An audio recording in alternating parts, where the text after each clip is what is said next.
Bismillahirrahmanirrahim. Baik Pak, setelah melakukan anamnesis terhadap Bapak, Bapak berusia 60 tahun dan dengan keluhan tidak bisa bangun. Di sini saya akan melakukan pemeriksaan minimal sign.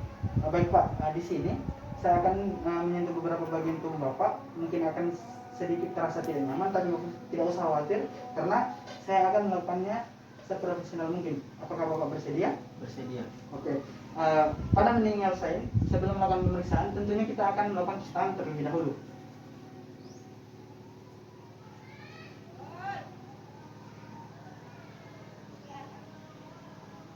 Oke, setelah melakukan cuci tangan, pertama kita akan memulai dari bagian atas. Nah, pemeriksaan pertama yang kita lakukan adalah pemeriksaan kaku kudu, di mana tangan kanan kita memfiksasi bagian dada pasien, kemudian tangan kiri kita mencoba mengangkat kepala pasien dan mempertemukan antara dagu dan dada pasien. Oke, pada pasien ditemukan kaku kuduknya positif karena dagu pasien tidak mampu menyentuh bagian dada pasien. Nah, setelah bagian itu, setelah kita akan melakukan tes untuk mengangkat bagian lutut pasien dan kita melihat apakah masih sampai 130 derajat. Ya, masih sampai 135 derajat kalau lakukan di bagian yang sebelahnya. Kemudian setelah itu kita akan melakukan pemeriksaan Brudzinski 1, di mana pemeriksaan Brudzinski 1 sama seperti pemeriksaan kaku kuduk tadi. Kita akan mempertemukan bagian kepala pasien dan dagu, bagian dagu dan bagian dada pasien.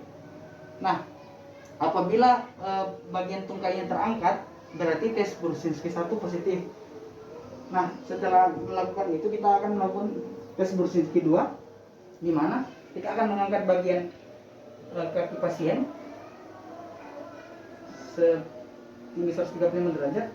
Apabila bagian kaki yang lainnya ikut terangkat, berarti tes Brudzinski 2 positif, dan itu dilakukan ke dua tungkai bawah. Nah, kemudian tes Brudzinski 3, di mana kita akan melakukan penekanan pada bagian zigomatikum pasien atau bagian pipi sambil melihat apakah ada refleks kontraksi involunter atau fleksi involunter dari bagian tungkai pasien.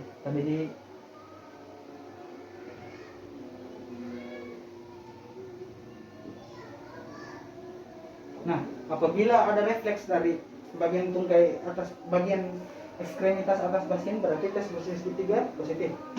Nah, pada tes Brudzinski 4 kita akan melihat apakah ada refleks pada bagian ekstremitas bawah pasien ketika kita menekan bagian bawah perut pasien. Apabila bagian kaki berkontraksi secara involunter, berarti tes Brudzinski 4 positif. Nah, mungkin itu untuk pemeriksaan meningeal sign atau pemeriksaan Jennings.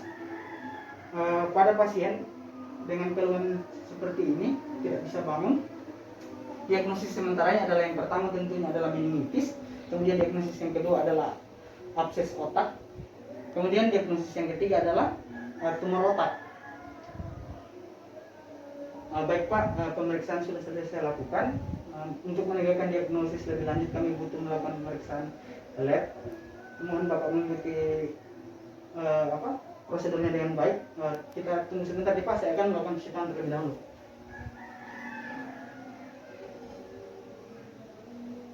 Oke, baiklah Pak, pemeriksaannya sudah selesai. Terima kasih banyak Pak. Semoga lekas sembuh Pak. Oke, sama.